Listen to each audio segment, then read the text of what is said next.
प्यारे बच्चों कैसे हो। तो फिजिक्स इनसाइडर प्लेटफॉर्म पर मैं हूं आपका फिजिक्स टीचर और हम पढ़ रहे हैं 11th class physics new book Punjab boards. और इस न्यू बुक को लेकर के हमने स्टार्ट किया हुआ है chapter number 2 force and motion. और आज के लेक्चर में हम चैप्टर नंबर 2 के न्यूमेरिकल प्रॉब्लम सॉल्व करने जा रहे हैं। इससे पहले कि आज के इस लेक्चर को स्टार्ट करें, अगर अभी तक आपने फिजिक्स इनसाइडर को सब्सक्राइब नहीं किया तो जल्दी से सब्सक्राइब करके बेल आइकन के बटन को क्लिक कर दें, ताकि जैसे ही नेक्स्ट लेक्चर्स अपलोड हो आपको साथ के साथ नोटिफिकेशंस मिलते रहें और आप एग्जाम की बहुत ही अच्छे से तैयारी कर सकें। और आज की इस वीडियो को लाइक कर दीजिए ताकि लेक्चर को पूरे मजे से स्टार्ट किया जा सके। लास्ट लेक्चर में हमने chapter number 2 force and motion की एग्जांपल्स को एंड किया था। आज के लेक्चर में हम न्यूमेरिकल प्रॉब्लम स्टार्ट करने जा रहे हैं। इससे पहले हम चैप्टर नंबर 2 की थ्योरी कंप्लीट कर चुके हैं। हमने प्रॉपर सारे लॉन्ग और शॉर्ट क्वेश्चन डिस्कस किए थे और सारे के सारे नोट्स विद हेडिंग्स बनाए हैं। अगर आपने अभी तक वो लेक्चर्स नहीं सुने तो उनका लिंक आपको डिस्क्रिप्शन में मिल जाएगा और इसके साथ साथ कमेंट सेक्शन में भी मिल जाएगा, वहां से आप इजीली असेस कर सकते हैं। सबसे पहला न्यूमेरिकल है न्यूमेरिकल नंबर 2.1। तो न्यूमेरिकल नंबर 2.1 की स्टेटमेंट क्या है? The magnitude of cross and scalar products of two vectors are 4 square root of 3 and 4 respectively. Find the angle between the vectors. अब न्यूमेरिकल्स को सॉल्व करने के लिए मैंने आपको बताया था कि सबसे पहले आपने स्टेटमेंट को समझना है कि आखिर इस न्यूमेरिकल में कहा क्या जा रहा है, इसमें क्या क्या चीजें गिवन है और आपने फाइंड क्या करना है। जब आप किसी भी न्यूमेरिकल की स्टेटमेंट में से दो चीजें एक्सट्रैक्ट कर लेते हैं कि वहां पर गिवन क्या है और रिक्वायर्ड क्या है, उसके बाद आपने फार्मूला डिसाइड करना होता है। और जब आप फार्मूला डिसाइड कर लेते हैं देन एक किस्म का न्यूमेरिकल सॉल्व ही हो जाता है। अब यहां पर सबसे पहले हमने देखना है कि इस न्यूमेरिकल में वो क्या कह रहा है। The magnitude of cross and scalar product कि magnitude of cross and scalar products of two vectors are 4 square root of 3 and 4 कि दो वेक्टर्स हैं, उनके स्केलर प्रोडक्ट का मैग्नीट्यूड और उनके वेक्टर प्रोडक्ट का मैग्नीट्यूड। वेक्टर प्रोडक्ट का मैग्नीट्यूड 4 स्क्वायर रूट ऑफ 3 है, स्केलर प्रोडक्ट का मैग्नीट्यूड 4 है। कहता है कि उन दो वेक्टर्स के दरमियान आप एंगल फाइंड करें। तो सबसे पहले क्या हेडिंग लगाएंगे? डेटा की। वहां पर हम लिख देंगे कि इस न्यूमेरिकल में गिवन क्या क्या है। The magnitude of cross and scalar product, it's mean पहली चीज जो आपको गिवन है वो magnitude of cross product of two vectors है। बट यहां पर हम सपोज कर लेते हैं कि दो वेक्टर्स ए वेक्टर और बी वेक्टर हैं। तो किस तरह से लिखेंगे? Let A vector and B vector be two vectors.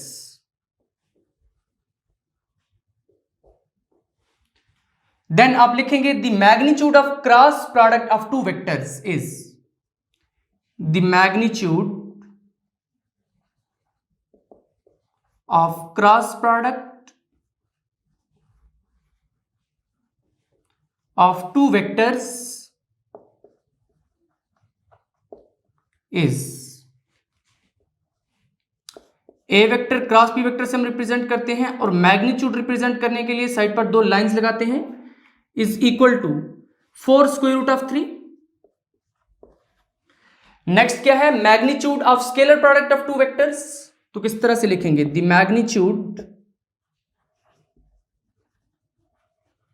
Magnitude of scalar product of two vectors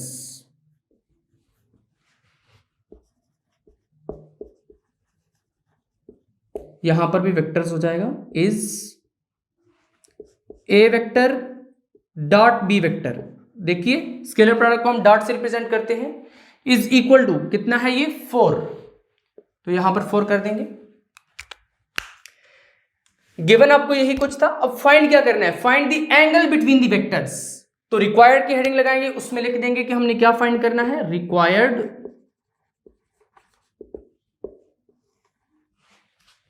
angle between vectors. Angle between vectors, कौन से वेक्टर्स हमने सपोज किए हैं? A vector and B vector. Angle between vectors A vector and B vector is equal to theta is equal to question mark. अब यहां पर हम directly solution की तरफ बढ़ जाएंगे क्योंकि हमने जस्ट थीटा फाइंड करना है। और आप देखें यहां पर आपको ए वेक्टर क्रॉस बी वेक्टर का मैग्नीट्यूड भी दिया गया है, A vector dot B vector का मैग्नीट्यूड भी दिया गया है। इनको हम लिख सकते हैं किस तरह से सॉल्यूशन में? लेट्स से हम A vector cross B vector के मैग्नीट्यूड को जरा खोलते हैं, तो किस तरह से लिखेंगे? A vector cross B vector का magnitude is equal to 4 square root of 3। This implies that A vector cross B vector किसके इक्वल होता है? A B sine theta n unit vector, क्योंकि मैग्नीट्यूड ले रहे हैं तो एन यूनिट वेक्टर का मैग्नीट्यूड क्या हो जाएगा? 1 is equal to 4 square root of 3। इसको इक्वेशन नंबर 1 कह दें। एंड दूसरी चीज क्या है? A vector dot B vector का magnitude, A vector dot B vector का magnitude is equal to 4। This implies that A vector dot B vector किसके इक्वल होता है? A B cos theta, A B cos theta is equal to 4। इसको equation number 2 कह दें। अब यहां से हमने फाइंड क्या करना है? थीटा फाइंड करना है।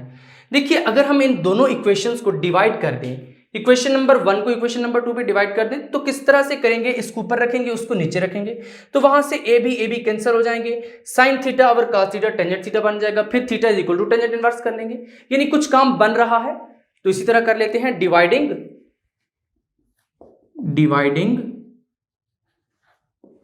इक्वेशन 1/2। इक्वेशन 1 की लेफ्ट साइड के नीचे इक्वेशन 2 की लेफ्ट साइड आएगी।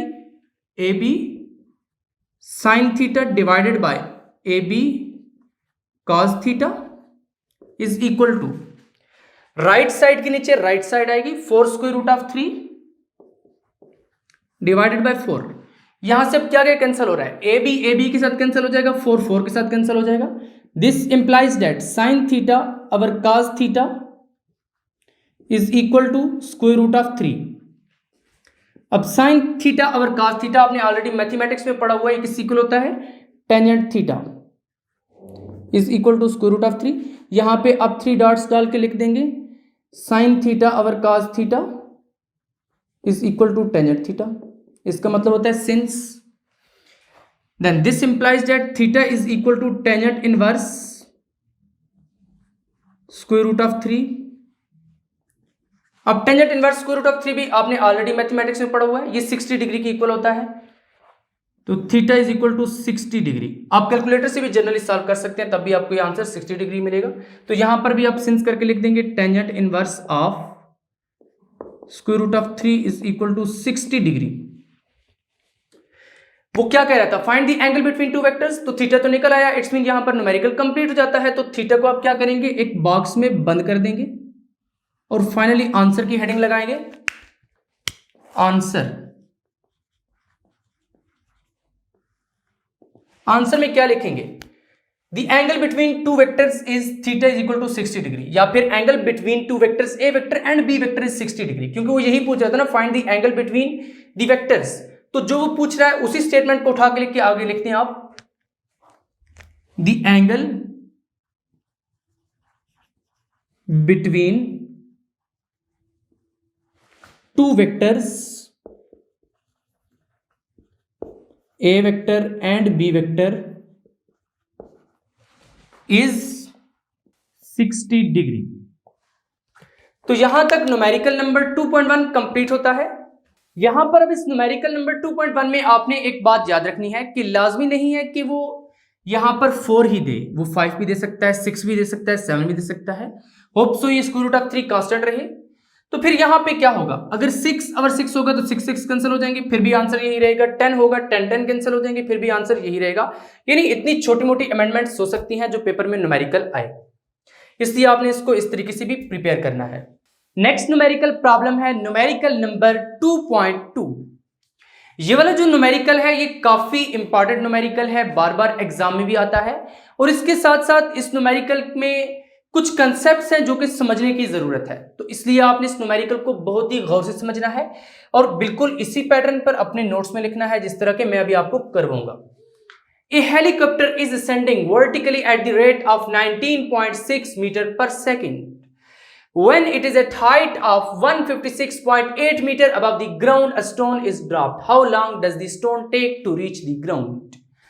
सबसे पहली बात क्या कर रहा है कि एक हेलीकॉप्टर है जो वर्टिकली असेंड कर रहा है, वर्टिकली ऊपर जा रहा है at the rate of 19.6 metre per second, यानी उसकी वेलोसिटी कितनी है ऊपर जाने की, 19.6 metre per second.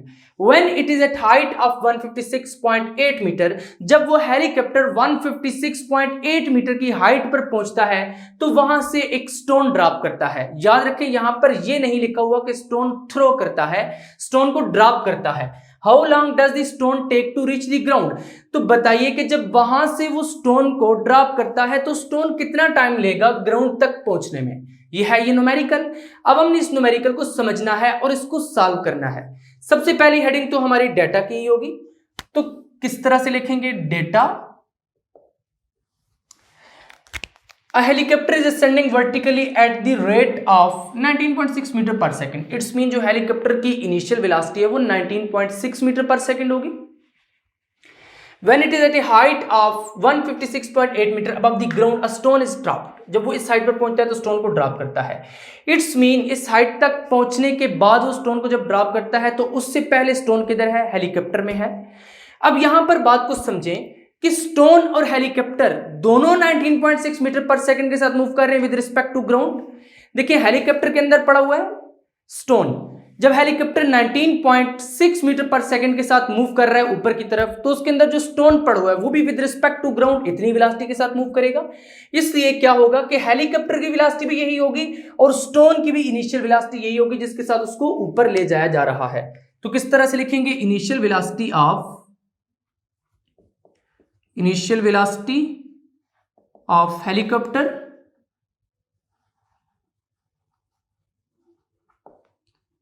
and stone is equal to VI is equal to 19.6 metre per second. Next क्या गिवन है, when it is at a height of 156.8 metre, जब ये इतनी हाइट पर पहुंचता है 156.8 मीटर अबव द ग्राउंड, यानी ग्राउंड से इतनी हाइट पर पहुंचता है। देखिए यहां से यहां तक हेलीकॉप्टर लेट से पॉइंट ए पर आया है, पॉइंट ए पर जाकर उसकी हाइट इतनी हो जाती है 156.8 मीटर। तो यहां पर हम यही लिख देते हैं 156.8 मीटर। इट्स मीन ये जो H1 है ये कितना है, 156.8 मीटर। तो यहां पे लिखेंगे height is equal to H1 is equal to 156.8 metre. बस गिवन तो यही कुछ था, बाकी हमने फाइंड करना है। क्या फाइंड करना है, how long does the stone take to reach the ground. तो रिक्वायर्ड में क्या हो जाएगा, इट्स मीन आपने टाइम फाइंड करना है। अभी मैं इसको टोटल टाइम कह रहा हूं, फिर मैं आपको बताऊंगा कि हमने इसको टोटल टाइम क्यों कहा है। Total time the stone takes to reach the ground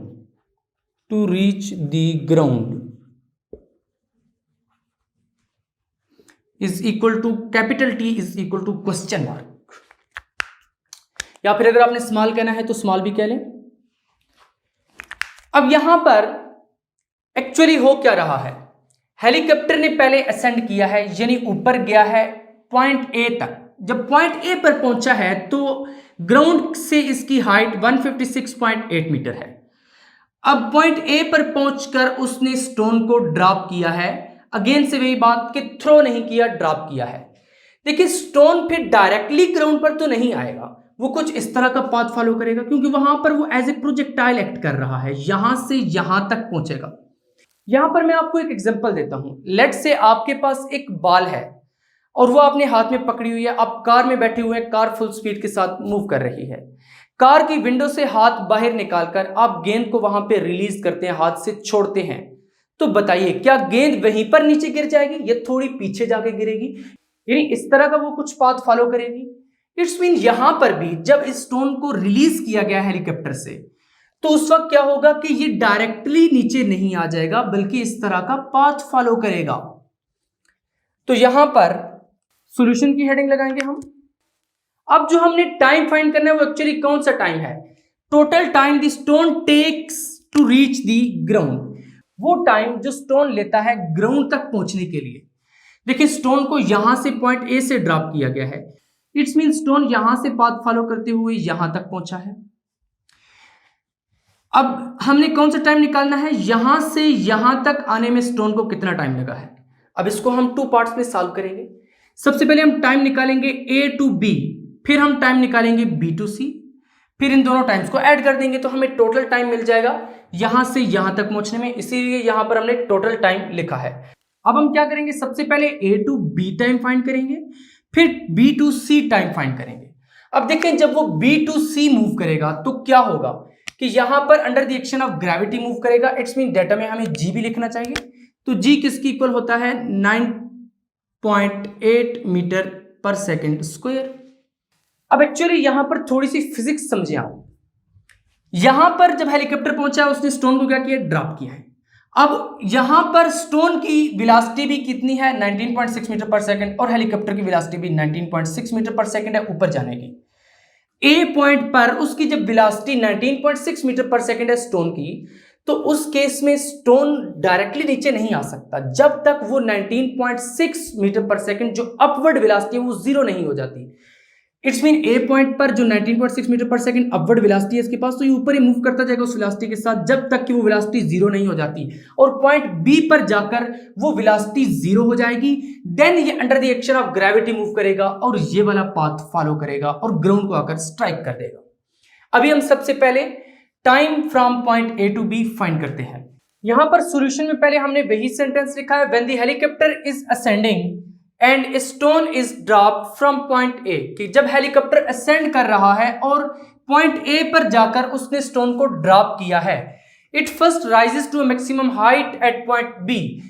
तो स्टोन क्या करेगा, डायरेक्टली यहीं से नीचे नहीं फॉल कर जाएगा बल्कि पहले अपनी मैक्सिमम हाइट तक जाएगा, क्योंकि उसकी अपवर्ड वेलोसिटी है। जब तक उसकी अपवर्ड वेलोसिटी जीरो नहीं होगी तब तक वो ऊपर की तरफ मूव करता रहेगा। इसे हम लिखा है first rises to maximum height at point B, यानी पॉइंट बी तक जाएगा due to its upward velocity, अपनी अपवर्ड वेलोसिटी की वजह से। Then falls freely under gravity, point B तक पहुंचने के बाद वो क्या करेगा, फ्रीली फॉल करेगा under the action of gravity. अब मैंने आपको बताया था कि आपने सबसे पहले इस point A to B time find करना है, फिर point B to C time find करना है, क्योंकि हमने यहां पर वो टाइम फाइंड करना है जो स्टोन ने लिया है ग्राउंड तक पहुंचने के लिए। यहां से उसको छोड़ा गया था तो उसने ये वाला पाथ फॉलो किया है। इट्स मीन यहां से यहां तक पहुंचने में जो टाइम लिया है, तो पहले पॉइंट ए टू बी हम टाइम फाइंड करेंगे, time taken from point A to B. ये थोड़ी हेडिंग्स में न्यूमेरिकल सॉल्व होगा according to first equation of motion. अब देखें यहां से हम फर्स्ट इक्वेशन ऑफ मोशन को यूज करके टाइम निकाल सकते हैं point A to B. Vf is equal to V I plus A T. यहां पर अब आप पूछेंगे सर आपने सेकंड या थर्ड इक्वेशन ऑफ मोशन क्यों नहीं लगाई, तो भाई वो इसलिए अभी नहीं लगाई क्योंकि यहां पर ए टू बी ये जो h2 हाइट है ये अभी आपको मालूम नहीं है, इसलिए वो वाली इक्वेशन नहीं लगाई। Vf is equal to V I plus A T हमने यूज की है एट पॉइंट ए। देखिए यहां पर पॉइंट ए पर कितनी वेलोसिटी है स्टोन की और हेलीकॉप्टर की, 19.6 मीटर पर सेकंड। यहां पर जब स्टोन हेलीकॉप्टर को लीव करेगा पॉइंट ए पर, तो ऑब्वियसली स्टोन के पास वेलोसिटी कितनी होगी 19.6 metre per second. It's mean stone की इनिशियल वेलोसिटी कितनी होगी 19.6 metre per second. And at point B VF is equal to 0, और ये जो वेलोसिटी है जैसे जैसे स्टोन ऊपर जाएगा ये डिक्रीज कर दी जाएगी, पॉइंट बी पर जाकर 0 हो जाएगी। जब हमने ए टू बी टाइम फाइंड करना है तो बी कौन सा पॉइंट है, फाइनल पॉइंट है, इस पर जो वेलोसिटी होगी वो फाइनल वेलोसिटी होगी। बी पर जाकर वेलोसिटी 0 होगी, यानी अपवर्ड वेलोसिटी 0 होगी, तभी ये नीचे मूव करना स्टार्ट करेगा। इट्स मीन पॉइंट बी पर वीएफ क्या है, 0 है। मोरओवर ए टू बी ये अपवर्ड मूव कर रहा था। जब कोई भी बॉडी अपवर्ड मूव कर रही होती है तो मैंने आपको बताया था वहां पर acceleration due to gravity negative होती है, तो ए क्या हो जाएगी minus G is equal to minus 9.8 metre per second square. So अब इसमें वैल्यूज पुट कर दे, वीएफ की जगह पर 0 पुट कर दे, वीआई की जगह पर 19.6 मीटर पर सेकंड प्लस जी की जगह पर minus 9.8 metre per second square into T. इसी तरह से अब इस 19.6 मीटर पर सेकंड को आप इधर से इधर लेकर आएंगे तो ये माइनस हो जाएगा, minus 9.8 metre per second square into T. अब यहां से टी को इधर रखें, minus 9.8 metre per second square को आप नीचे लाकर डिवाइड कर दें। जब आप डिवाइड करेंगे तो यहां पर आपको आंसर मिलेगा 2 सेकंड। अब इस यूनिट को भी साथ के साथ आपको सॉल्व करना आना चाहिए। मीटर और मीटर आपस में कैंसिल हो जाएंगे, नीचे सेकंड पावर -2 है, ये ऊपर जाएगा तो सेकंड पावर 2 हो जाएगा, यानी -1 + 2, -1 + 2 होता है 1, सेकंड पावर 1 मींस सेकंड। तो यहां पर आपने यूनिट साथ के साथ जरूर लिखने हैं, क्योंकि आपकी बुक पर जितनी भी एग्जांपल सॉल्व की गई है उनमें साथ के साथ यूनिट्स को भी सॉल्व किया गया है। आपने टेक्स्ट बुक के पैटर्न को ही फॉलो करना है। नेक्स्ट अब हमने क्या करना है, पॉइंट बी टू सी का टाइम फाइंड करना है, तभी हमें टोटल टाइम मिलेगा ना, ए टू सी का टाइम। तो पहले बी टू सी का टाइम फाइंड करते हैं। बी टू सी का टाइम फाइंड करने के लिए लाजमी है कि हमें यहां से यहां तक की हाइट मालूम हो कि कितनी हाइट से वो under the action of gravity move कर रहा है, तभी जाकर हम बी टू सी टाइम निकाल सकते हैं। तो बी टू सी हाइट कितनी है, देखें यहां से यहां तक, इस पॉइंट तक, बी पॉइंट तक, ग्राउंड से लेकर बी पॉइंट तक, ये हाइट h1 प्लस h2 बनती है। h1 तो ऑलरेडी गिवन है 156.8 मीटर। अब बात आती है h2 की, यानी हमने h2 फाइंड करनी है। तो चलिए यहां पर h2 फाइंड करते हैं। यहां पर अभी जो हमने टाइम फाइंड किया है, time taken from point A to B, इसको आप T1 कह दें, क्योंकि हमने यहां से यहां तक टाइम फाइंड करना है A टू C। तो ये वाला जो T है ये A टू C का टाइम है, T1 जो है ये A टू B का टाइम है। तो यहां पर भी जब आपने वैल्यूज पुट की है, यहां पर भी T1 हो जाएगा, यहां पर T ही रहेगा क्योंकि हमने जनरल इक्वेशन ऑफ मोशन लिखी है। यहां पर भी T1 हो जाएगा, यहां पर भी T1 हो जाएगा और यहां पर भी T1, क्योंकि T1 प्लस T2 करेंगे। T1 कौन सा टाइम है, A to B, B to C का जो टाइम है वो T2 हो जाएगा। यहां पर h1 तो मालूम थी 156.8 मीटर, h2 हमने फाइंड किया। h2 कहां से फाइंड किया, थर्ड इक्वेशन ऑफ मोशन से। तो किस तरह से लिखेंगे, according to third equation of motion 2as is equal to vf square minus vi square. तो यही वाली जो वैल्यूज हैं ये आपने उठाकर पुट करनी है। vi की value 19.6 metre per second, vf की 0 और a की minus 9.8 metre per second square. तो यहाँ पे 2 इंटू माइनस 9.8, a क्या था माइनस t, हमने ऑलरेडी यहाँ पर लिखा हुआ है 9.8 metre per second square into h2 is equal to 0 का square minus 19.6 metre per second इसका स्क्वायर। देन यहां पर इसको मल्टीप्लाई करेंगे 2 इंटू 9.8, तो ये 19.6 बनता है, माइनस 7 इसी तरह से metre per second square into h2 is equal to minus इसी तरह से रहेगा 19.6 मीटर पर सेकंड और इस सारे का स्क्वायर। h2 यहां से फाइंड करें, ये चीज तो इधर ही रहेगी, ये चीज नीचे आकर डिवाइड हो जाएगी। तो यहां पर माइनस माइनस कैंसिल हो जाएंगे, 19.6 का स्क्वायर है तो उसको आप लिख सकते हैं 19.6 मल्टीप्लाई बाय 19.6, क्योंकि स्क्वायर का यही मतलब होता है। जिस तरह x स्क्वायर को आप लिखते हैं x मल्टीप्लाई बाय x, इसी तरह 19.6 के स्क्वायर को हमने लिख लिया 19.6 मल्टीप्लाई बाय 19.6। अब यूनिट की भी आपने साथ स्क्वायर करना है, metre square second power minus 2, फिर 19.6 मीटर पर सेकंड स्क्वायर नीचे इसी तरह से। अब एक 19.6 आपस में कैंसिल हो जाएंगे, पीछे आपके पास बचेगा 19.6 और यूनिट किस तरह से आएंगे, second power minus 2 second power minus 2 आपस में कैंसिल हो जाएंगे। मीटर यहां पर स्क्वायर है तो एक मीटर कैंसिल हो जाएगा, पीछे आपके पास मीटर ही बचेगा और हाइट का जो यूनिट है वो है भी मीटर ही। अब हमने क्या फाइंड करनी है, टोटल हाइट, यानी यहां से लेकर यहां तक पॉइंट बी तक की टोटल हाइट। तो किस तरह से फाइंड करेंगे, h1 प्लस h2 किस तरह से लिखेंगे, total height is h is equal to h1 plus h2। Total height को हम h कह रहे हैं, तो h is equal to h1 आपके पास कितना है 156.8 मीटर, 156.8 मीटर प्लस h2 कितना है 19.6 metre, 19.6 metre. This implies that, इसको अगर आप कैलकुलेटर से सॉल्व करें तो आपके पास आंसर आता है 176.4 मीटर। इट्स मीन हमें जो टोटल हाइट है वो भी मिल चुकी है। अब हमने फाइंड करना है बी टू सी का टाइम। बी टू सी अब आपने याद रखना है कि ये under the action of gravity move कर रहा है।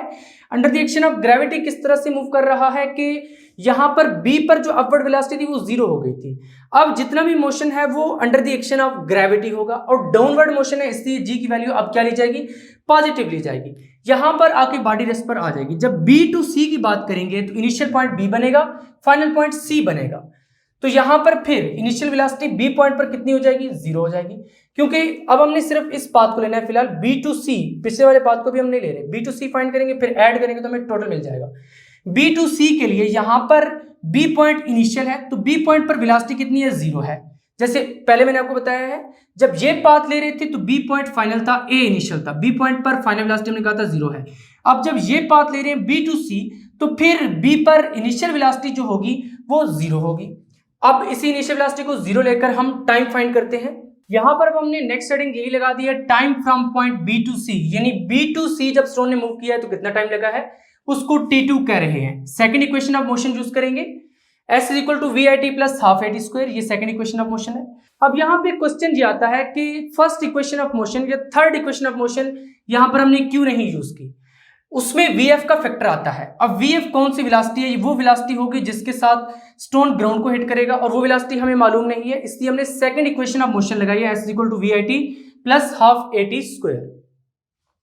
अब यहां पर देखें s क्या हो जाएगा h, क्योंकि ये हाइट है b टू c, जो हाइट है यहां से b से पॉइंट b से लेकर c तक। vi 0, जिस तरह भी मैंने आपको बताया था कि पॉइंट b पर इनिशियल वेलोसिटी 0 हो जाएगी जब b टू c वाला पाथ लेंगे।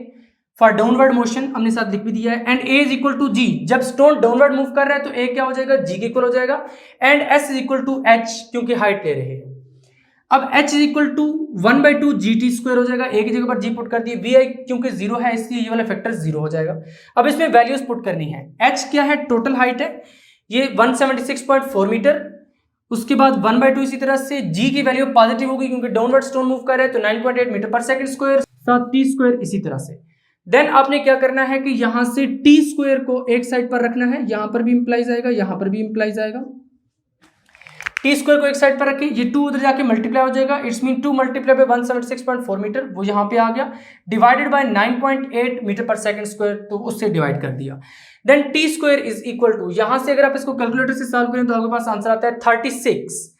अब देखें यहां से मीटर मीटर कैंसिल हो जाएंगे, सेकंड पावर -2 नीचे है, ऊपर जाएगा तो सेकंड पावर 2 हो जाएगा, तो s स्क्वायर हो गया है।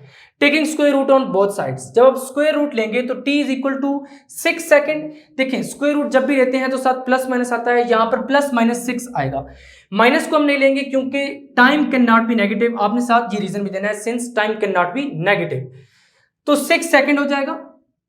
यहां पर यूनिट भी आपने साथ साथ सॉल्व करनी है, सेकंड स्क्वायर का जब स्क्वायर रूट लेंगे तो वो भी सेकंड हो जाएगा। अब टोटल टाइम फाइंड करना है, ये कौन सा टाइम था, t2 ले रहे थे, यहां पर तुमने जनरल इक्वेशन ऑफ मोशन लिखी है तो यहां पर भी t2 हो जाएगा, यहां पर भी t2 हो जाएगा, यहां पर भी t2 हो जाएगा, यहां पर भी t2 और यहां पर भी t2। अब टोटल टाइम किस तरह से निकलेगा, total time is t is equal to t1 plus t2। तो t1 कितना है, यहां पर आपने फाइंड किया 2 सेकंड, तो 2 सेकंड, t2 कितना है 6 second, 2 second plus 6 second is equal to 8 second, this implies that t is equal to 8 second. तो आंसर में आप क्या लिख देंगे, time taken by stone to reach the ground, क्योंकि वो यही करता how long does the stone take to reach the ground, तो time taken by a stone to reach the ground is 8 second. ये है इस न्यूमेरिकल का प्रॉपर प्रोसीजर, जिसको सॉल्व करने से आपको बहुत ही अच्छे मार्क्स मिल सकते हैं, क्योंकि इसमें हर चीज बिल्कुल कंसेप्ट वाइज एक्सप्लेन है। अब यहां पर इसका एक और मेथड भी है कि डायरेक्टली आप 156.8 metre divided by 19.6 metre per second करें तो आंसर आपके पास 8 सेकंड आ जाएगा, बट वो प्रोसीजर टोटली रॉन्ग है। और ये जो 8 सेकंड आंसर यहां पे आता है ये बुक के साथ मैच कर जाता है, और वो भी बाय चांस मैच करता है, हो सकता है इसके अलावा अगर कोई और स्टेटमेंट हो तो ये मैच ना करे। तो लिहाजा जो करेक्ट प्रोसीजर है वो यही वाला प्रोसीजर है, जिसमें हमने मोशन को डिवाइड किया है कि पॉइंट ए तक पहुंचा है, फिर हमने एक्सप्लेन किया है कि डायरेक्ट ए से तो नीचे नहीं ना आया, उसने ये वाला पाथ फॉलो किया है। पहले ए टू बी का टाइम निकाला है वो 2 सेकंड, उसको t1 कहा है, फिर बी टू सी का टाइम निकाला है वो कितना आया है 6 सेकंड, तो 2 सेकंड प्लस 6 सेकंड जब हमने किया है तो 8 सेकंड, और आपकी बुक पर भी इसका आंसर 8 सेकंड ही दिया गया है। आपने नोट्स में भी प्रॉपर इसी प्रोसीजर से इस न्यूमेरिकल को सॉल्व करना है, और देन पेपर में भी इसी तरह सॉल्व करके आना है, तो फिर क्या होगा, मार्क्स आपके कदम चूमेंगे। नेक्स्ट है न्यूमेरिकल नंबर 2.3।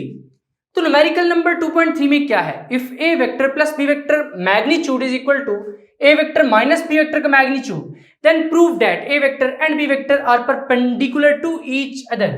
कहता है कि अगर ऐसे हो तो ऐसा करके दिखाओ।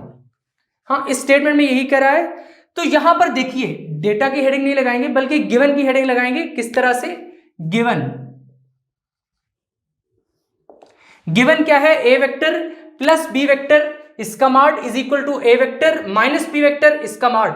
तो गिवन में यही चीज उठाकर लिख देंगे, A vector plus B vector इसका mod is equal to A vector minus B vector और इसका मॉड।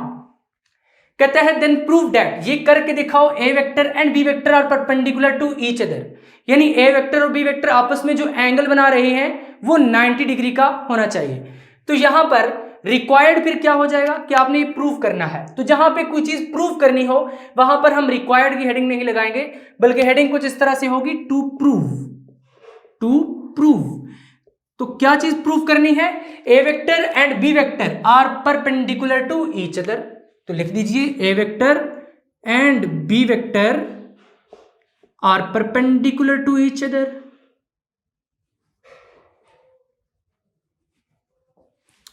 टू ईच अदर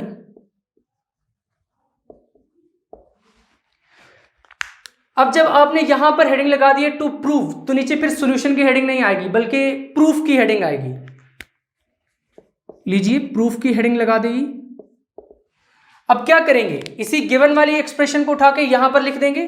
किस तरह से, A vector plus B vector is equal to A vector minus B vector, क्योंकि वो यही कह रहे थे ना कि अगर ऐसा हो तो ऐसा करके दिखाओ, तो ऐसा तो है, हमने लिख दिया यहां पर।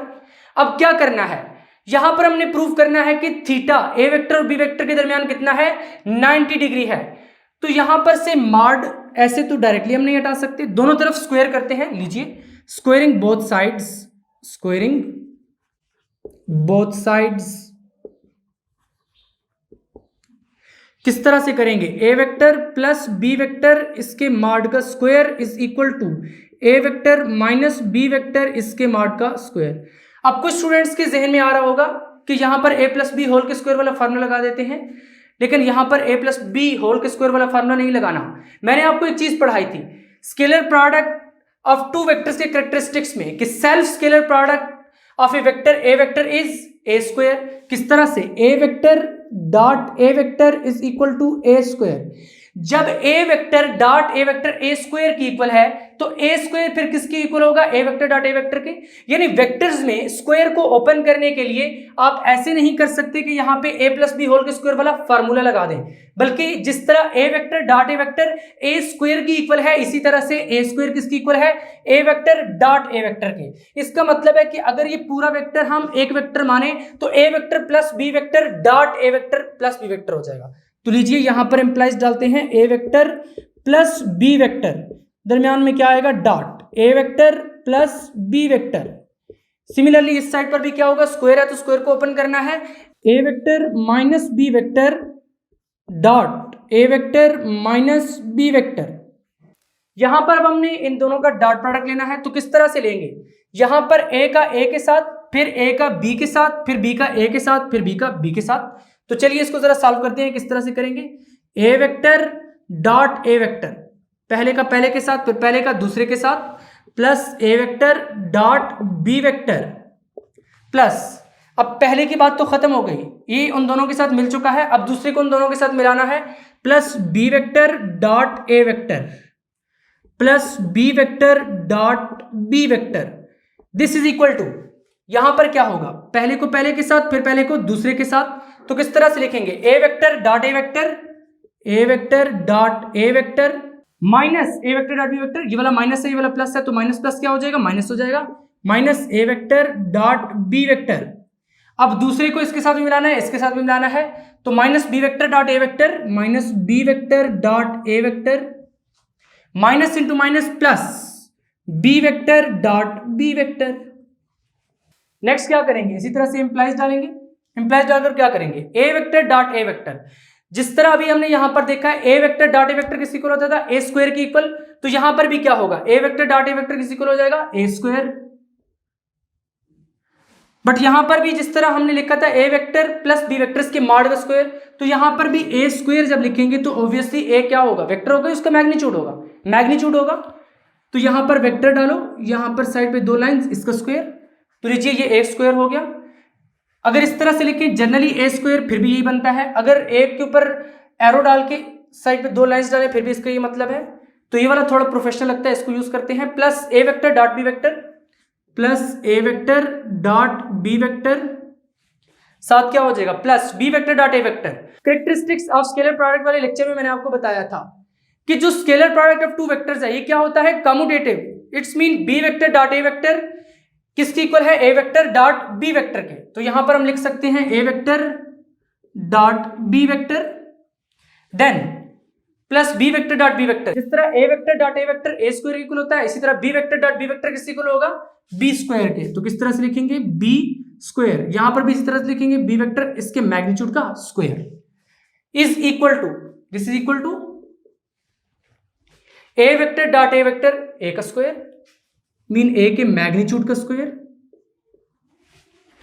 Minus A vector dot B vector, इसी तरह से लिख दीजिए minus A vector dot B vector. यहां पर भी B vector dot A vector है, तो क्योंकि स्केलर प्रोडक्ट कम्यूटेटिव होता है, ये डॉट प्रोडक्ट कम्यूटेटिव होता है, तो यहां पर भी क्या हो जाएगा, minus A vector dot B vector, तो लिख दीजिए minus A vector dot B vector plus B vector dot B vector. जिस तरह A vector dot A vector A का स्क्वायर होता है, इसी तरह B vector dot B vector भी बी वेक्टर के मैग्नीट्यूड का स्क्वायर होगा, प्लस बी वेक्टर इसके मैग्नीट्यूड का स्क्वायर। लीजिए दिस इंप्लाइज दैट इस सारे मलबे को उठाकर इस साइड पर ले आए तो किस तरह से लेकर आएंगे, ए वेक्टर का स्क्वायर प्लस यहां से क्या हो जाएगा 2 A vector dot B vector. But यहां पर जो हमने B vector dot A vector को A vector dot B vector लिखा है, तो यहां पे ये भी तो लिखना पड़ेगा, since A vector dot B vector is equal to B vector dot A vector. So तो अब यहां पे क्या करेंगे, प्लस बी का स्क्वायर, इसको इधर लेके आएंगे, प्लस है तो इधर आगे क्या हो जाएगा माइनस ए इसका स्क्वायर प्लस, देखिए minus A vector dot B vector और minus A vector dot B vector ये क्या हो जाएंगे, minus 2 A vector dot B vector. Minus 2 A vector dot B vector को जब इस साइड पर लेके आएंगे तो क्या हो जाएगा, plus 2 A vector dot B vector,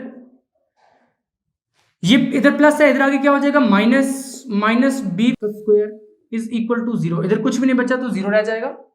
अब यहां पे ये ए वेक्टर के मैग्नीट्यूड का स्क्वायर, ये वेक्टर के मैग्नीट्यूड का स्क्वायर, ये कैंसिल हो जाएंगे। यहां पे बी स्क्वायर, यहां पे बी स्क्वायर, ये भी कैंसिल हो जाएंगे क्योंकि ये प्लस का है, ये माइनस का है, ये प्लस का है, ये माइनस का है। तो किस तरह से लिखेंगे, 2 A vector dot B vector plus 2 A vector dot B vector is equal to 0। अब कुछ स्टूडेंट्स कहेंगे सर ये चीज हमें कंफ्यूज कर लिए, डायरेक्टली आप ए स्क्वायर लिखते थे। तो भाई क्वेश्चन में जो ये लिखा हुआ था ए वेक्टर प्लस बी वेक्टर का मैग्नीट्यूड, तो हमने इसका स्क्वायर लिया है, तो फॉर्मेट को जरा सेम ही लेकर चले तो बेहतर रहता है। This is equal to 4 A vector dot B vector is equal to 0। अब यहां पर देखें 4 0 के इक्वल हो सकता है, नहीं हो सकता। इट्स मीन कि ए वेक्टर डॉट बी वेक्टर क्या है, 0 के इक्वल है। अब ए वेक्टर डॉट बी वेक्टर को हम किस तरह से लिखते हैं, ए बी cos थीटा, तो लिख दीजिए A B cos theta is equal to 0। यहां पे सिंस करके लिखेंगे A vector dot B vector is equal to A B cos theta. यहां पर क्या होगा, देखिए ए और बी क्या ये 0 हो सकते हैं, तो इसी तरह से लिखेंगे फिर since A not equal to 0 and B not equal to 0, तो लिहाजा ए भी 0 नहीं हो सकता, बी भी 0 नहीं हो सकता, कमसो फिर क्या 0 होगा, cos थीटा 0 होगा, तो cos theta is equal to 0। यहां से अगर आप थीटा फाइंड आउट करें तो theta is equal to cos inverse 0, तो cos इनवर्स 0 यानी cos किस वक्त 0 होता है, 90 डिग्री पर 0 होता है, तो cos इनवर्स 0 90 डिग्री आएगा। कैलकुलेटर से भी सॉल्व करके देख ले। तो यहां पर देखें ए वेक्टर और बी वेक्टर को क्या कह रहा था, साबित करके दें परपेंडिकुलर है, तो 90 डिग्री आ गया है। क्वेश्चन में क्या था कि अगर ये हो तो ये वाला करके दिखाओ, तो इसी को लेकर के हमने ये वाला करके दिखा दिया, theta is equal to 90 degree, यानी A vector and B vector जो दो वेक्टर्स हैं वो आपस में परपेंडिकुलर हैं। तो यहां पे नीचे आप एक सेंटेंस लिख देंगे, hence A vector and B vector are perpendicular to each other, are perpendicular to each other. तो यहां पर ये जो न्यूमेरिकल नंबर 2.3 है ये भी कंप्लीट हो जाता है। आपने इसको भी इसी तरह गिवन टू प्रूव और प्रूफ, देखिए जिसमें भी ना वो इस तरह से कहे कि प्रूव दैट, ऐसा करके दिखाओ, तो उसमें आपने हेडिंग्स इस तरह से लगानी है, गिवन टू प्रूव और फिर प्रूफ। प्रूफ में क्या होगा कि आपने उसको साबित कर देना है। तो यहां पर ये वाला जो न्यूमेरिकल है 2.3 ये भी कंप्लीट होता है। तो चलिए नेक्स्ट न्यूमेरिकल की तरफ बढ़ते हैं। नेक्स्ट है न्यूमेरिकल नंबर 2.4। तो इसकी स्टेटमेंट क्या है, a body of mass m capital M at rest explodes into 3 pieces, कि एक बॉडी है जिसका मैस कैपिटल M है वो 3 पीसेस में एक्सप्लोड हो जाती है, यानी वो जब फटती है तो उसके 3 हिस्से हो जाते हैं। 2 of which of mass m/4 each, यानी उनमें से 2 का मैस m/4 है। कैपिटल M टोटल मैस था, एक पीस का मैस भी m/4 है, दूसरे पीस का मैस भी m/4 है, और वो पीसेस जिनके मैस m/4 है वो क्या कर रहे हैं, फ्लू ऑफ, यानी वो उड़ गए हैं किस तरह से, परपेंडिकुलर डायरेक्शंस में। अगर एक x में गया तो दूसरा किस में जाएगा, y में जाएगा, क्योंकि x और y आपस में परपेंडिकुलर है। With velocities of 3 metre per second, के जो पहला पीस है वो 3 मीटर पर सेकंड के साथ गया, दूसरा पीस 4 मीटर पर सेकंड के साथ गया respectively. Find the velocity of third piece with which it will be flown away. कहता है कि फर्स्ट पीस का भी बता दिया है, सेकंड पीस का भी बता दिया है, थर्ड पीस का आप खुद निकालिए कि वो किस वेलोसिटी के साथ फ्लोन अवे होगा। तो यहां पर इस न्यूमेरिकल की स्टेटमेंट को समझना पड़ेगा और ये बड़ा ही इंटरेस्टिंग न्यूमेरिकल है, मेरा फेवरेट न्यूमेरिकल है ये। तो यहां पर सबसे पहले क्या करना पड़ेगा कि कुछ विजुअलाइज करना पड़ेगा। मान लीजिए ये एक्स एक्सिस है और ये वाई एक्सिस है, और जो बड़ा मैस है कैपिटल एम वो कुछ यहां पर पड़ा हुआ है ऑरिजिन पर। अब वो एक्सप्लोड होता है, एक्सप्लोड होकर क्या करता है, थ्री पीसेस में कन्वर्ट हो जाता है। जब थ्री पीसेस में कन्वर्ट होता है, एक पीस एक्स में उड़ जाता है, एक वाई में उड़ जाता है, तीसरा पीस किधर उड़ता है और कितनी वेलोसिटी के साथ उड़ता है वो आपने बताना है इस न्यूमेरिकल में। तो सबसे पहले क्या करेंगे कि जो पहला पीस है लेट से वो एक्स के अलॉन्ग जाता है कुछ इस डायरेक्शन में, दूसरा पीस लेट से यहां पर जाता है कुछ इस डायरेक्शन में, इसकी वेलोसिटी को हम कह देते हैं v1 वेक्टर, इसकी वेलोसिटी को कह देते हैं v2 वेक्टर। अब थर्ड पीस किधर जाता है, लेट से वो कुछ इस डायरेक्शन में चला जाता है, मान लीजिए इस डायरेक्शन में, तो यहां पर क्या होगी वेलोसिटी v3। अब ये डायरेक्शन क्या है ये हमें अभी तक मालूम नहीं है, ये हम फाइंड करेंगे। अब देखिए क्या कहता है कि जो फर्स्ट पीस है उसका मैस कितना है m/4, यानी इसका मैस m/4 है। सेकंड पीस का मैस भी कितना है m/4, क्योंकि two of which of mass m/4 each, दोनों का मैस m/4 है, इसका मैस भी कितना हो जाएगा m/4। यहां पर अब आपने थर्ड पीस का मैस देखना है कितना है। देखिए टोटल मैस m था, कैपिटल M।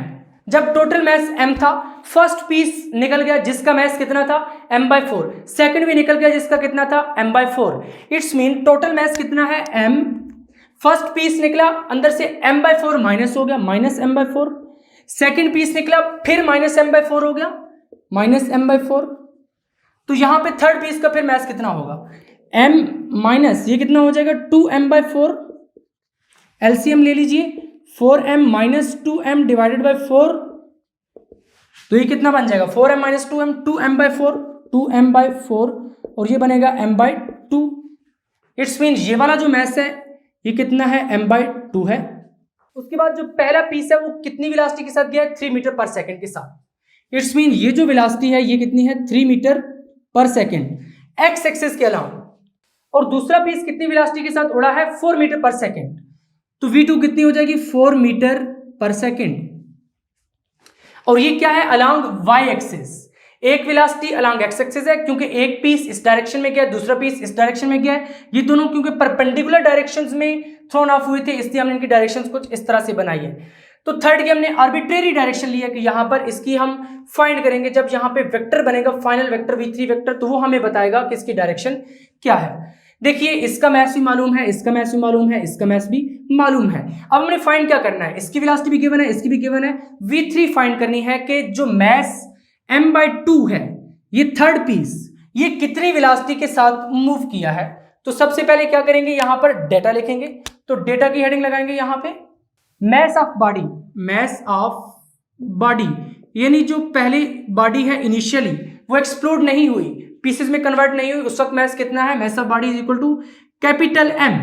देखिए कैपिटल M ही कह रहा है एट रेस्ट, इसका मतलब है कि इनिशियल वेलोसिटी ऑफ बॉडी कितनी होगी, इनिशियल वेलोसिटी ऑफ बॉडी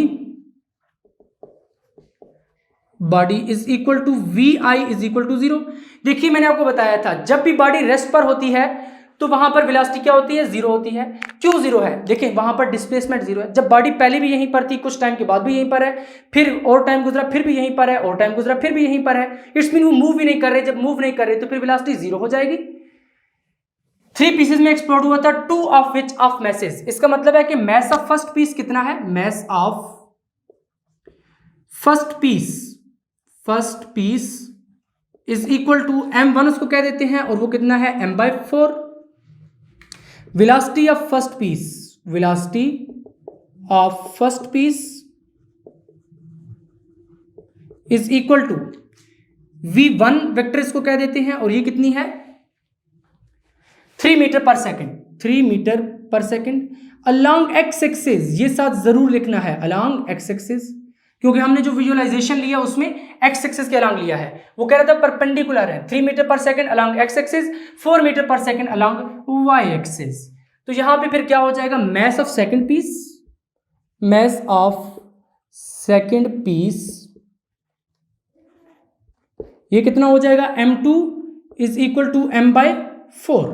साथ क्या आएगा, velocity of second piece, velocity of second piece is equal to, ये भी 2 वेक्टर हो जाएगी और क्या हो जाएगी 4 मीटर पर सेकंड, जिस तरह यहां पर दी हुई है। यहां पर भी हमने इसको लिखा है 4 मीटर पर सेकंड। किधर है, along y axis, along y axis. First piece की बात हो गई, सेकंड पीस की बात हो गई। देन कौन सा पीस है, third piece. Mass of third piece क्या लिखेंगे, mass of third piece is equal to m3 is equal to क्या हो जाएगा, फर्स्ट पीस का मैस m/4, सेकंड पीस का मैस m/4, टोटल मैस कितना था m। फर्स्ट पीस निकला माइनस m/4, सेकंड पीस निकला माइनस m/4। m में से पहले फर्स्ट पीस माइनस m/4, फिर सेकंड पीस भी निकल गया m/4। तो यहां पर m3 कितना हो जाएगा, m minus 2m/4। This implies that m3 is equal to, यहां पर भी इंप्लाइज आएगा m3 is equal to m/2, m/2। तो ये थर्ड पीस का मैथ हो गया। रिक्वायर्ड क्या है, find the velocity of third piece with which it will be flown away. तो यहां पर रिक्वायर्ड में आप क्या लिखेंगे, required velocity of third piece, velocity of third piece is equal to v3 is equal to question mark. अब यहां पर कौन सा फॉर्मूला अप्लाई करेंगे और किस पैटर्न पर इस न्यूमेरिकल को सॉल्व करेंगे। देखिए m1 भी गिवन है, m2 भी गिवन है, m3 भी गिवन है। m1 भी मूव कर रहा है, m2 भी मूव कर रहा है, m3 भी ऑब्वियसली किसी डायरेक्शन में मूव कर रहा है। m1 कितना है, m/4। ये 3 मीटर पर सेकंड की वेलोसिटी के साथ x एक्सिस के अलांग मूव कर रहा है। जो मैस m2 है जिसकी वैल्यू m/4 है वो भी 2 velocity, it's mean 4 metre per second के साथ y एक्सिस के अलांग मूव कर रहा है।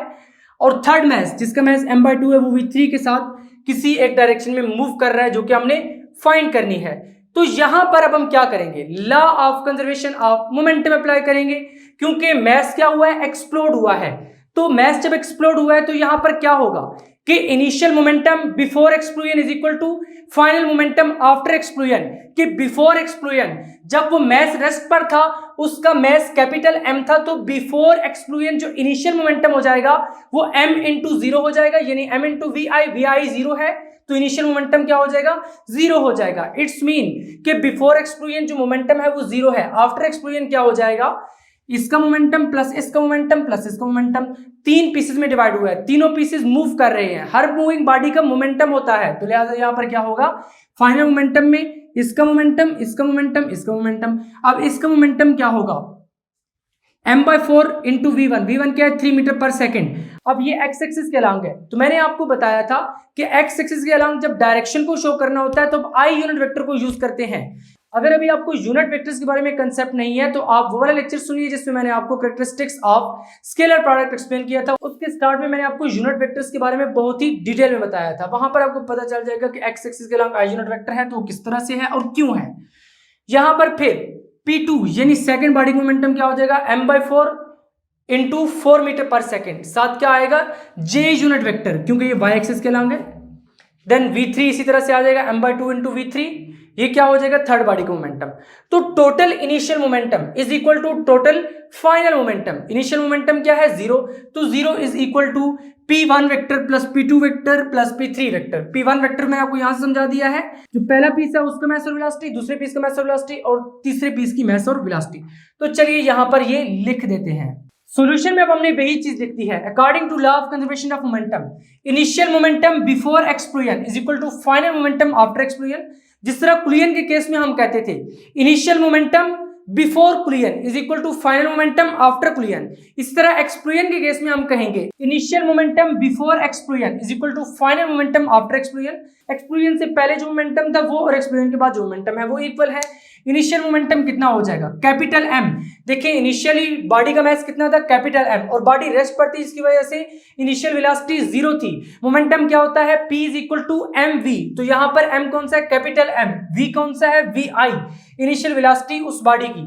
बॉडी रेस्ट पर थी तो वी आई को 0 पुट कर देंगे और यहां से इनिशियल मोमेंटम 0 हो जाएगा। तो फिर law of conservation of momentum की क्या फॉर्म बन जाएगी, 0 is equal to P1 vector plus P2 vector plus P3 vector. P1 vector momentum है इस फर्स्ट पीस का, P2 मोमेंटम है सेकंड पीस का, P3 मोमेंटम है थर्ड पीस का। Where P1 vector, P2 vector and P3 vector are momenta of first, second and third pieces respectively. अब momenta क्या चीज है, देखिए मोमेंटम एक पीस का मोमेंटम, 3 पीसेस का मोमेंटा, प्लूरल है मोमेंटा।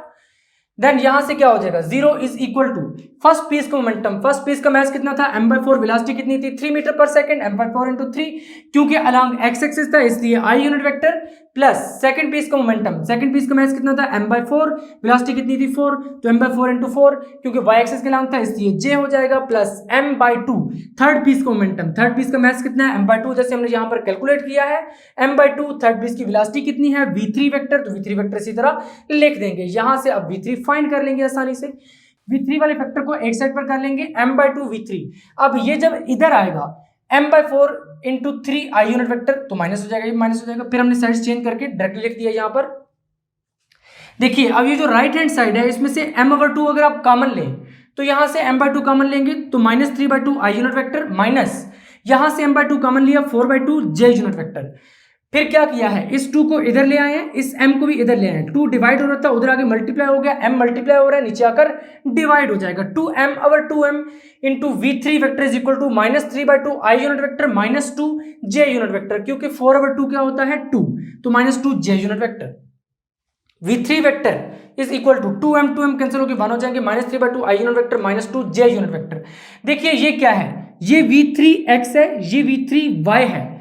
तो यहां से मैग्नीट्यूड किस तरह से निकालते हैं, जब मैंने आपको रेक्टेंगुलर कंपोनेंट्स ऑफ वेक्टर के बारे में पढ़ाया था तो वहां पर बताया था कि a is equal to ax² plus ay² और इसका स्क्वायर रूट, वो a वेक्टर का मैग्नीट्यूड था। यहां पर v3 वेक्टर का मैग्नीट्यूड, जो I यूनिट वेक्टर का कोएफिशिएंट होता है वो होता है x कंपोनेंट, जो j यूनिट वेक्टर का कोएफिशिएंट होता है वो y कंपोनेंट।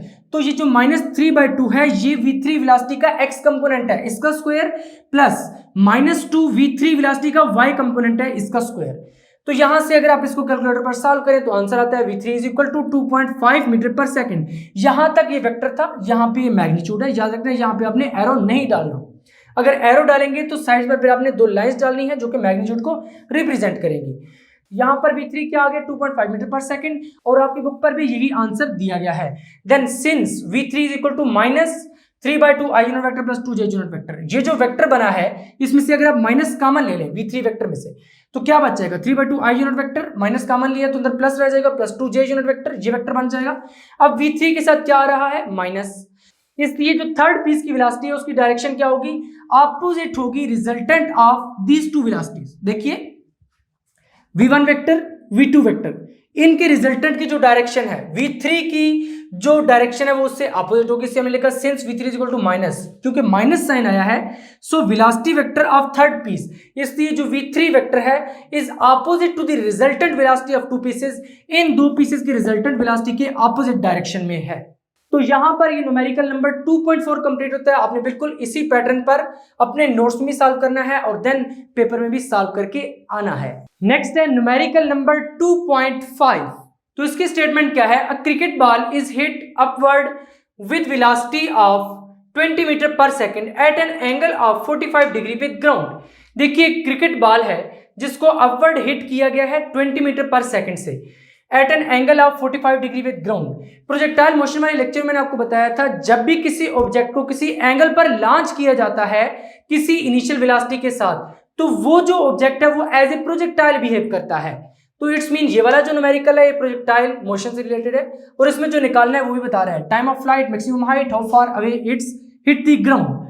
देखिए इसमें हमने टाइम ऑफ फ्लाइट भी फाइंड करना है, मैक्सिमम हाइट भी, how far away it hits the ground, कि ग्राउंड पर ये कितना दूर जाकर हिट करता है। लेट्स से यहां से इसको थ्रो किया गया है तो ग्राउंड पर ये कितना दूर जाकर हिट करता है, इट्स मीन आपने ये चीज निकालनी है, तो ये क्या हो जाएगी, रेंज। तो यहां पर फिर डेटा क्या है, सबसे पहले डेटा में आप लिखेंगे initial velocity is equal to VI is equal to 20 metre per second. Next क्या है, प्रोजेक्शन एंगल।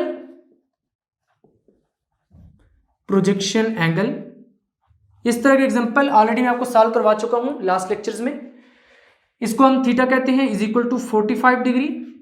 तो जी की वैल्यू क्या होगी, 9.8 metre per second square. Next required हो जाएगा, यहां पे रिक्वायर्ड फाइंड क्या करना है, time of flight is equal to T is equal to question mark. B part में क्या फाइंड करना है, maximum height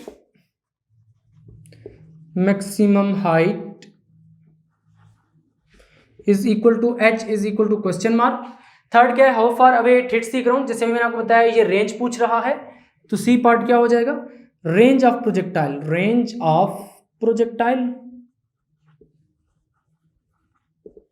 is equal to R is equal to question mark. Next thing, अब हमने क्या लिखनी है, फार्मूलाए। क्योंकि 3 थिंग्स फाइंड करनी है तो एक फार्मूला नहीं होगा बल्कि 3 फार्मूलाए होंगे। फार्मूलाए जो है ये फार्मूला की प्लूरल है। टाइम ऑफ फ्लाइट का आपने क्या फार्मूला पढ़ा है, T is equal to 2VI sine theta over G। ये फार्मूला ऑलरेडी मैंने आपको पढ़ाए हुए हैं। प्रोजेक्टाइल मोशन का जो सेकंड लेक्चर था वहां पर प्रॉपर डिराइव करना भी बताया था, और ये भी बताया था कि इसमें से किस तरह के क्वेश्चन पेपर में बन के आ सकते हैं, शॉर्ट क्वेश्चंस और लॉन्ग क्वेश्चंस। हाइट का फार्मूला क्या है, H is equal to VI square sine square theta divided by 2G।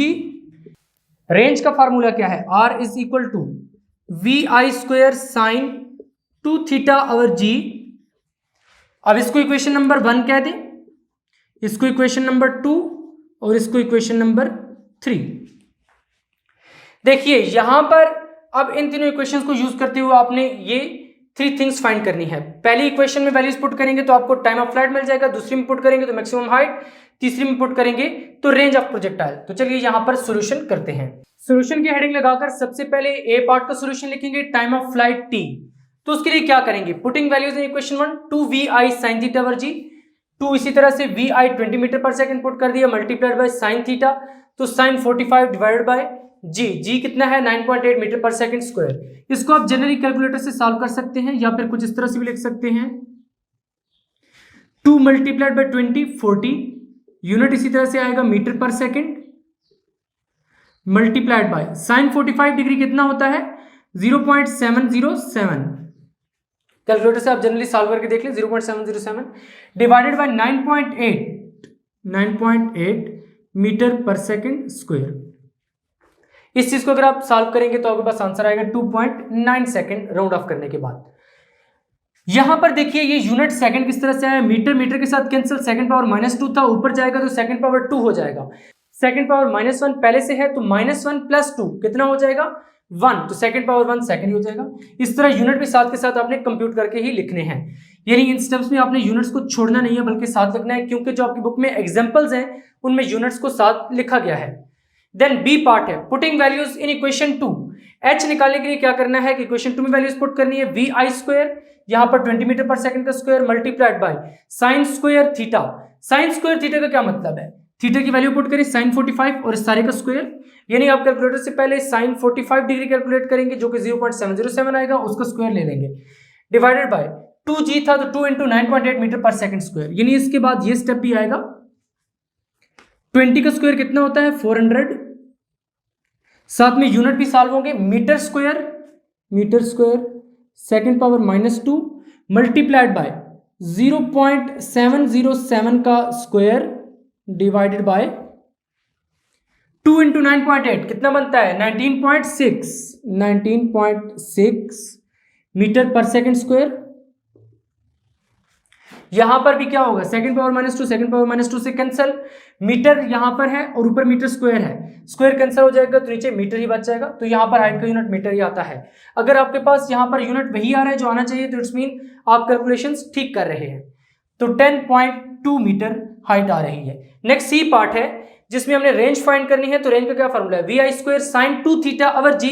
We I square क्या हो जाएगा, 20 मीटर पर सेकंड का square multiplied by sine 2 theta sine 2 45 degree divided by G 9.8 metre per second square. इसको किस तरह से करेंगे, this is equal to 20 का स्क्वायर कितना होता है 400 और यूनिट साथ इस तरह से आएगा metre square second power -2 metre square second power -2 multiplied by sine 2 into 45 क्या होता है साइन 90 डिग्री। साइन 90 डिग्री कितना होता है 1 के इक्वल होता है, तो मल्टीप्लाइड बाय 1 हो जाएगा।